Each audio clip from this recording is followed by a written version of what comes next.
The grand meeting hall of the Galactic Council fell silent as emergency alert signals flashed across every screen.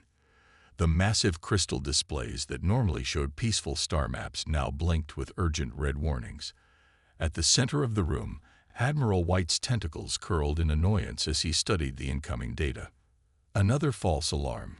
he asked, his translator making his clicks and whistles sound almost bored.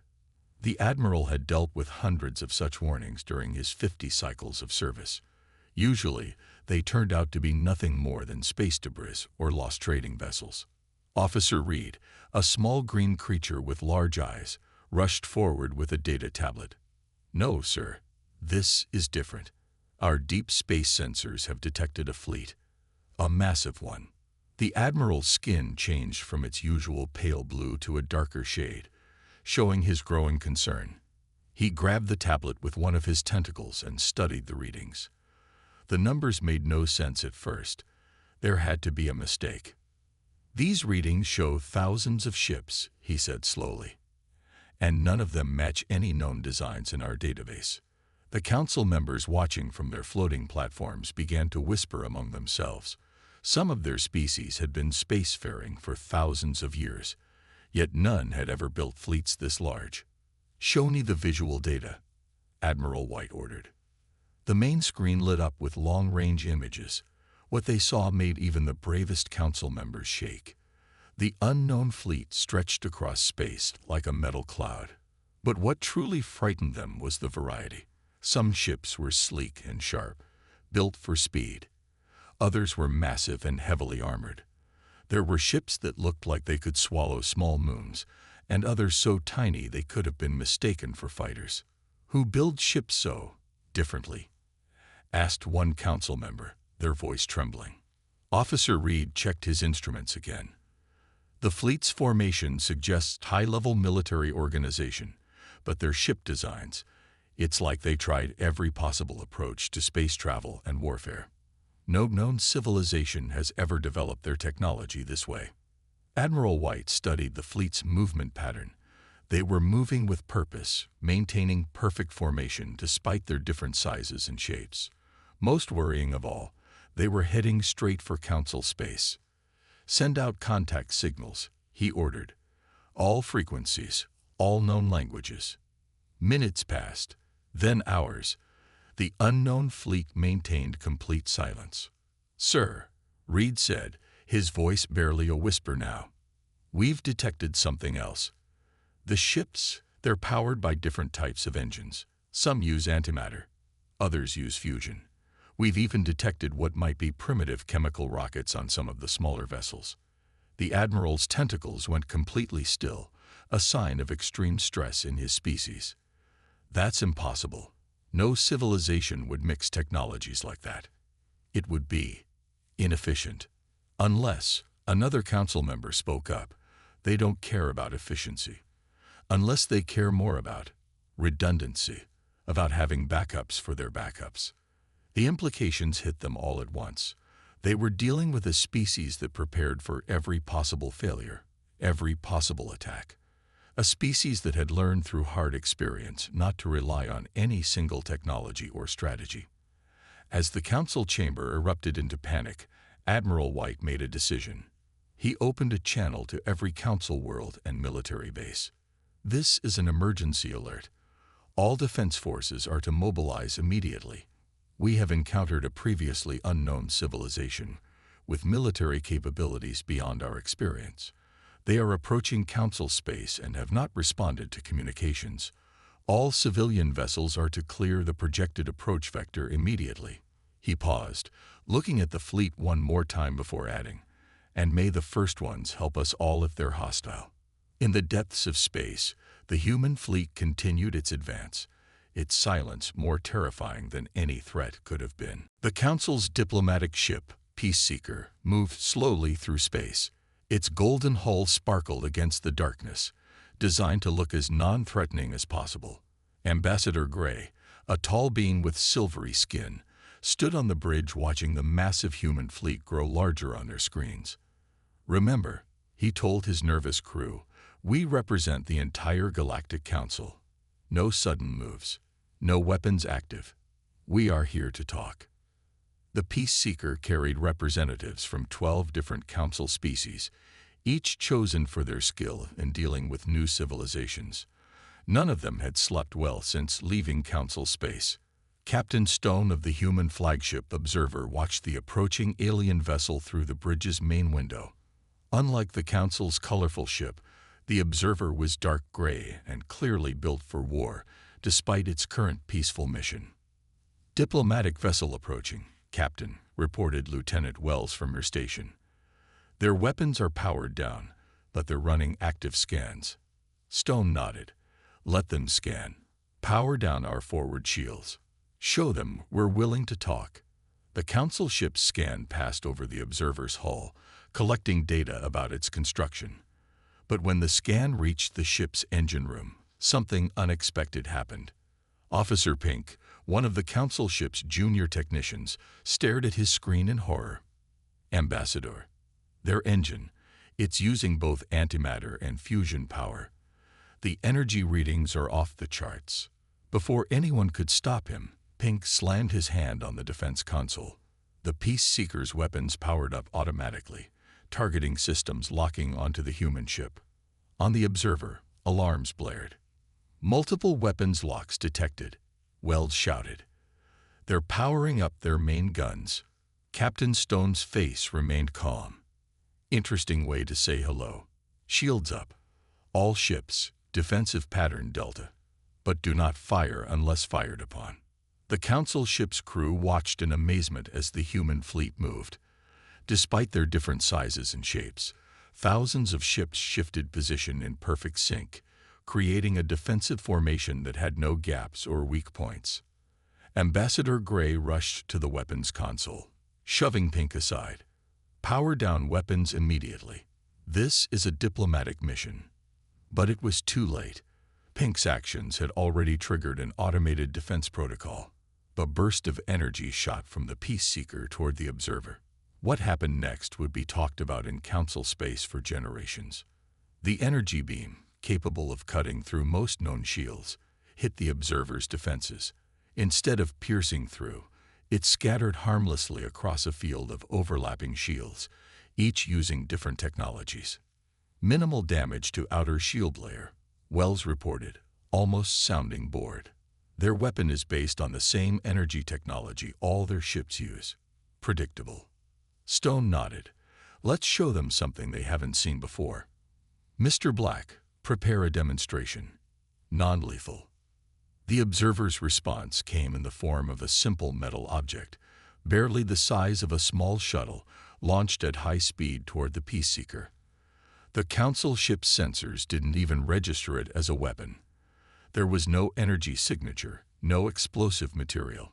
It was just a chunk of metal, accelerated to incredible speed. The Peace Seeker's shields, designed to stop energy weapons, might as well have been paper. The projectile passed through them without slowing down, stopping just short of the ship's hull in a display of precise control that terrified the council crew even more than a direct hit would have. Stone's voice came through on all frequencies, calm and clear. This is Captain Stone of the Human Expeditionary Force. Perhaps we should start our conversation again. Without weapons this time. We have much to discuss, and our next demonstration won't stop short. In the council ship, Ambassador Gray looked at the simple metal projectile hovering outside their window, finally understanding why advanced energy weapons weren't always the answer. Sometimes, the old ways were the best ways. And humans, it seemed, had mastered both. The council's main war room buzzed with activity as military leaders from 20 different species studied footage from the diplomatic incident. Admiral White's tentacles moved nervously as he watched the human ship's demonstration for the 100th time. "Play it again," he ordered. "Focus on their shield technology." The massive screen showed the Observer absorbing the Peace Seeker's energy weapon. General Storm, a tall, rocky-skinned warrior, pointed at the display with one of his 4 arms. "See how their shields shimmer? They're not using a single shield. They're using layers of different technologies." The general's voice was rough, like grinding stones. Some energy-based, some magnetic, some we don't even understand. A younger officer stepped forward, holding up a data tablet. Sir, we've analyzed their ships more closely. Each one is different, but they all share one thing: backup systems for their backup systems. Admiral White moved closer to the screen. Explain. Take their largest ships, the officer continued. They have antimatter drives for main power, but they also have fusion reactors, and solar arrays, and chemical fuel reserves. If one system fails, they don't lose power. They just switch to another. The room fell silent as this information sank in. In council space, ships used standardized technology. It was more efficient that way. Easier to repair, easier to predict. But it also meant they all shared the same weaknesses. What about that projectile weapon they used? Asked another general. Our sensors barely detected it. A weapons specialist, her scales glowing with nervous energy, brought up new diagrams. It's so simple, we almost missed it. They took a piece of metal, about 200 kilos, and accelerated it to near light speed. No explosives, no energy weapons, just speed and mass. But that's primitive, someone shouted from the back of the room. The specialist shook her head. No, that's genius. Our shields are designed to stop energy weapons because that's what everyone uses. But these humans, they use everything. Old technology, new technology, sometimes both at once. A new alert flashed across the main screen. Everyone turned to look as fresh sensor data came in. Admiral, called out a sensor operator, we're detecting strange signals from the human fleet. Some of their smaller ships are disappearing. They watched in shock as human vessels vanished from one spot and appeared in another, moving impossible distances in seconds.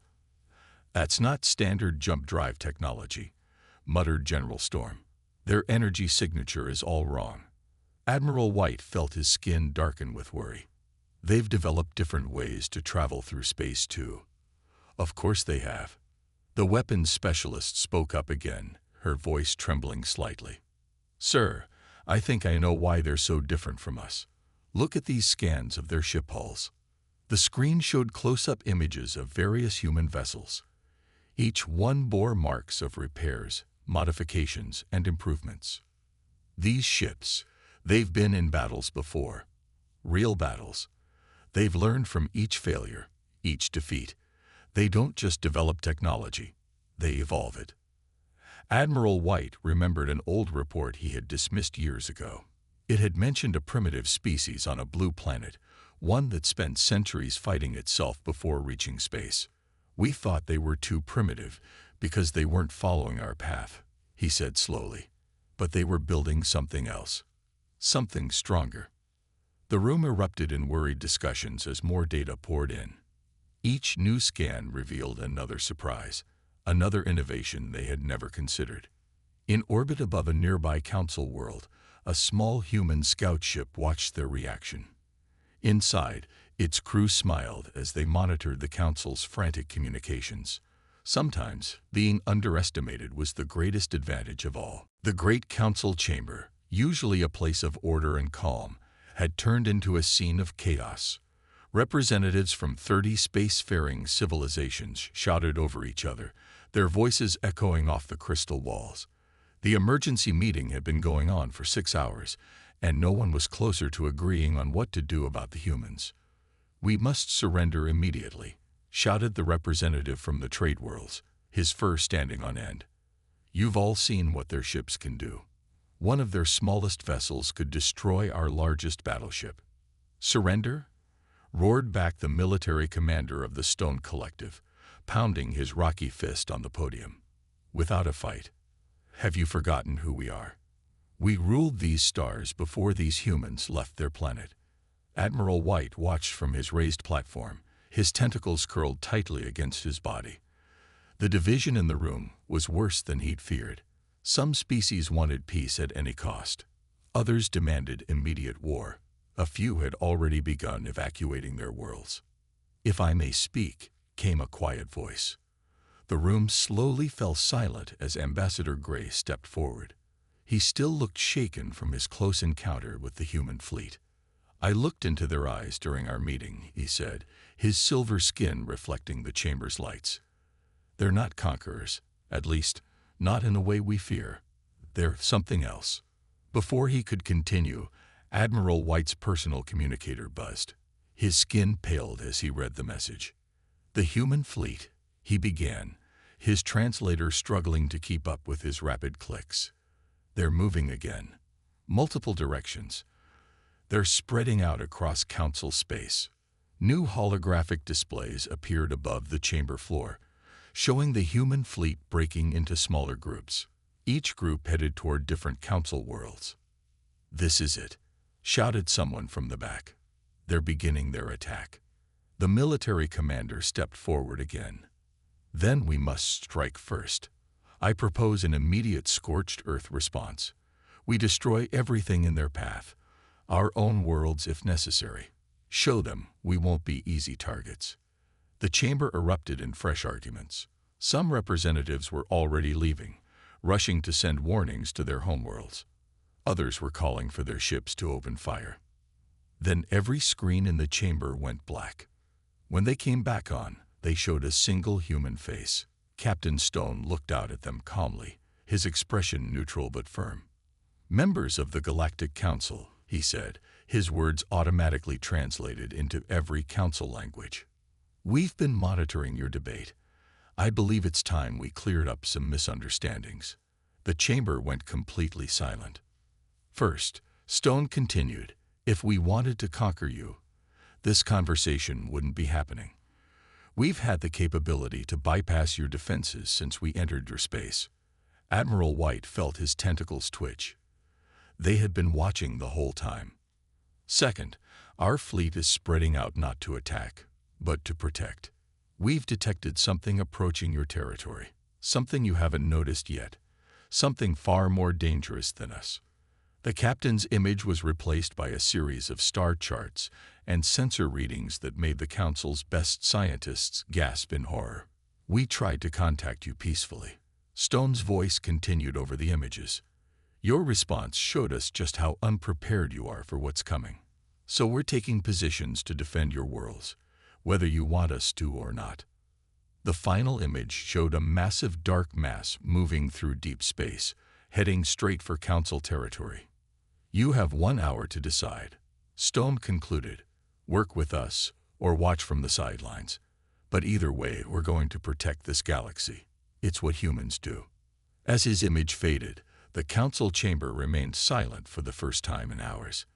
They had feared the human fleet's arrival, never imagining that fear might be the very thing that saved them all. The Council's archive chamber was rarely used. Most species preferred accessing records through their neural links.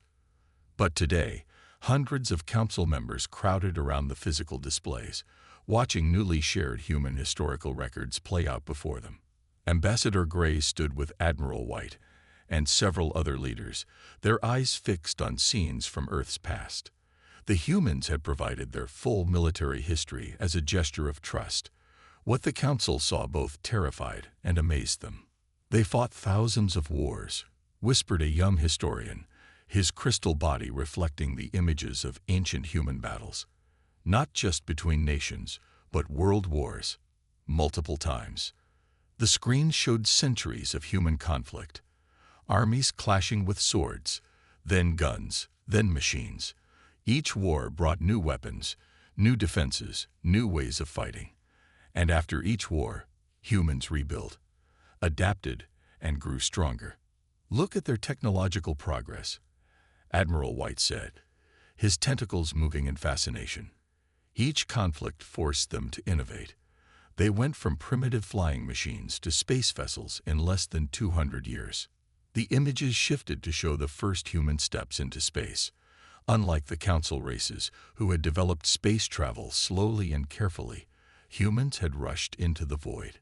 They had reached their moon with technology that by Council standards was barely more advanced than stone tools. "They were so reckless," muttered General Storm. "So many failed launches, so many deaths. Any sensible species would have stopped. But they didn't stop, Ambassador Gray replied softly. They learned from each failure, made their ships stronger, their backup systems better. New footage played, showing the moment that changed human history forever.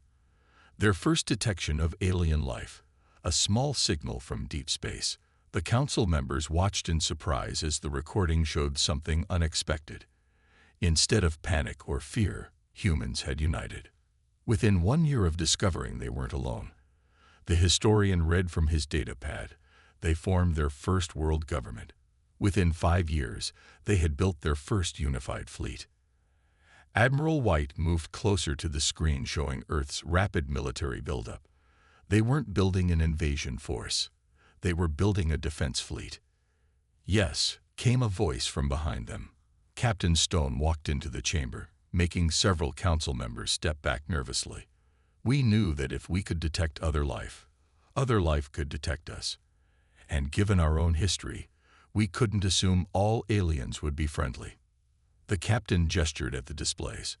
Our wars taught us to be ready for anything, to have weapons that could counter any attack, ships that could survive any battle. We built our fleet not to conquer, but to survive. The screens now showed the current human fleet. What the council had seen as a terrifying mix of different technologies was actually a carefully planned defense system. Each ship class was designed to counter different types of threats. We developed every possible type of technology, Stone continued, because we didn't know what we might face. Energy weapons, kinetic weapons, biological systems, mechanical systems. We mastered them all. Not because we wanted to, but because we had to. A final image appeared, a long-range scan of the dark mass approaching council space. The same kind of signal that had first alerted humanity to alien life. When we detected them coming, Stone said quietly, we knew we couldn't wait in our own space. You may have more advanced standard technology than us, but you don't have our experience, our adaptability, our need to prepare for the worst. Admiral White looked at the human captain, finally understanding. You didn't come here to conquer us. No, Stone agreed. We came here because we're the only ones ready for what's coming. We spent our entire history preparing for this moment, even though we didn't know it. The council members looked at each other, then back at their records of human history.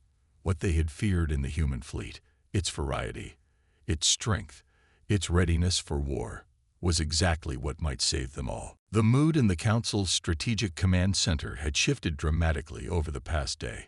Where fear of the humans had once filled the air, now there was a different kind of tension. Captain Stone stood before the gathered council leaders, his holographic display showing the approaching darkness in terrifying detail. We first detected them 3 years ago, Stone explained, zooming in on the massive shadow moving through space. At first, we thought it was a sensor malfunction. Nothing could be that big. Admiral White moved his tentacles in a pattern that showed deep concern. How big are we talking about? The main mass is roughly the size of a small solar system, Stone replied, making several council members gasp. But that's not the worst part. Show them the deep scans. Lieutenant Wells, who had joined the briefing, pressed a button on her datapad. The hologram changed, revealing something that made even the bravest council warriors step back. The dark mass wasn't just one thing. It was billions of smaller objects moving together like a swarm of space-borne insects. We call them the Devourers, Stone continued. They consume everything in their path. Stars, planets, asteroids, all broken down into raw materials to make more of themselves. Ambassador Gray's silver skin had turned almost white. How? How do you know this? Stone's face grew grim. Because they've been here before. Long before any of our civilizations existed. New images appeared, showing ancient ruins discovered on Earth and other human colonies. Strange markings told stories of a great darkness that had swept through the galaxy eons ago. Your people never found these ruins because you weren't looking for them, Stone explained. You developed your technology peacefully, focusing on energy weapons and shields. But humans, we were paranoid. We dug deep. We looked for any sign of threats, and we found these warnings. General Storm stepped forward, his rocky face set in determination. You said they consume everything. How can they be stopped? That's why we developed so many different technologies, Stone answered. The Devourers adapt quickly to any single type of attack. Energy weapons become useless after a few shots. Standard shields fail against their countermeasures, but they can't adapt to everything at once. The hologram changed again, showing the human fleet's battle plan. Ships of different designs would attack in waves, each using different weapons and defensive systems. We'll hit them with kinetic weapons until they adapt, then switch to energy beams. When they counter those, we'll use biological weapons, then chemical, then gravitational. Each time they adapt to one attack, we'll switch to another. Admiral White studied the battle plans with new respect. Your fleet's diversity isn't just for show. It's a strategic advantage. Exactly. Stone nodded. But we need your help. Your worlds have resources we'll need. Your people have knowledge we can use. Together, we might be able to stop them. Alone. He let the sentence hang unfinished. The council members looked at each other, centuries of diplomatic caution warring with the need for immediate action. If these Devourers are so dangerous, one member asked, why didn't you just tell us about them when you first arrived? Stone smiled sadly. Would you have believed us? Your first reaction to our fleet was fear. If we had started talking about ancient threats and galaxy-consuming swarms, you would have thought we were making excuses to invade. Ambassador Gray stepped into the center of the room. He's right. We needed to see their strength first, to understand why they're different from us. He turned to face the other council members. They're not conquerors or invaders. They're guardians. And right now, they're our only hope. The room fell silent as the implications sank in. On the main screen, the dark mass of the Devourers grew steadily larger. They had less than a month before first contact. The time for fear was over. The time for unity had come. The Great Council chamber looked very different now. Where once there had been separate sections for each species, now representatives sat mixed together, sharing information and ideas. 3 weeks had passed since the vote to ally with humanity, and the change in the galaxy was remarkable. Admiral White stood on his platform, watching humans teach council engineers how to modify their ships. His tentacles moved in a pattern of satisfaction as he observed a young human technician explaining kinetic weapon systems to a group of fascinated alien scientists. It's amazing how quickly things can change, Ambassador Gray said, joining him at the platform. A month ago, everyone cowered at the sight of human ships. Now they can't get enough of them. The main screens showed live feeds from across Council space. Human fleet vessels patrolled alongside Council ships, teaching them new battle formations. On various planets, human military advisors trained local forces in combat techniques developed over centuries of warfare. The latest reports are in, General Storm announced, walking up to them with a data tablet. His rocky exterior couldn't hide his excitement. The modifications to our fleet are almost complete. 50% of our ships now carry human-designed kinetic weapons. 30% have been fitted with their adaptive shield technology. Ambassador Gray nodded toward another screen, showing a massive construction project. And the new defense stations. Ahead of schedule, the general replied. The humans' practical approach to engineering is surprisingly efficient. They don't waste time making things pretty, just functional and strong. A small alert flashed on the main display. Captain Stone's face appeared, now a familiar sight in the council chamber. Good news, he reported. The early warning network is operational. We've got detection posts spread across 300 light years. If the Devourers so much as twitch, we'll know about it. Admiral White's skin rippled with approval. How are the joint training exercises going? Better than expected. Stone smiled. Your pilots are quick learners. They've already mastered most of our evasive maneuvers, though they still complain that our tactics are unnecessarily aggressive. The chamber's mood lightened with gentle laughter. What had once seemed like human recklessness was now recognized as hard-earned experience. A young council researcher hurried up to their group, nearly dropping her stack of data pads in excitement. "Admirals, ambassadors, we've made a breakthrough in the archives." Everyone turned to look at the newly discovered records she displayed. They showed ancient star charts, dating back to the last time the Devourers had passed through the galaxy. "Look at this," she pointed to a series of markings. The ancients didn't just fight the Devourers. They drove them back. But they could only do it by working together, combining different technologies and strategies. "Just like we're doing now," Ambassador Gray said softly. "History repeats itself," Captain Stone agreed. "But this time, we'll be ready." The main screen switched to a live view of space. The combined human council fleet stretched out across the stars, thousands of ships working together in perfect harmony. Each vessel was different, carrying its own unique combination of weapons and defenses. Just as humanity had learned to use every available technology, now the council races were learning to embrace diversity as strength. Admiral White turned to address the chamber. "When the human fleet first arrived, we cowered in fear.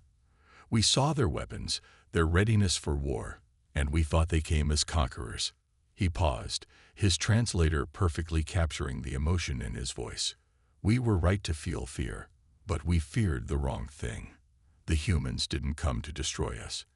They came to save us." The chamber erupted in applause as the screen showed more ships launching from shipyards across council space. Each one carried both human and council crew members, learning from each other, preparing together. In the depths of space, the Devourers approached, unaware that this time they would face a galaxy united, a galaxy that had learned humanity's greatest lesson. True strength comes not from perfecting one path, but from mastering them all. The time of fear was over. The time of unity had begun.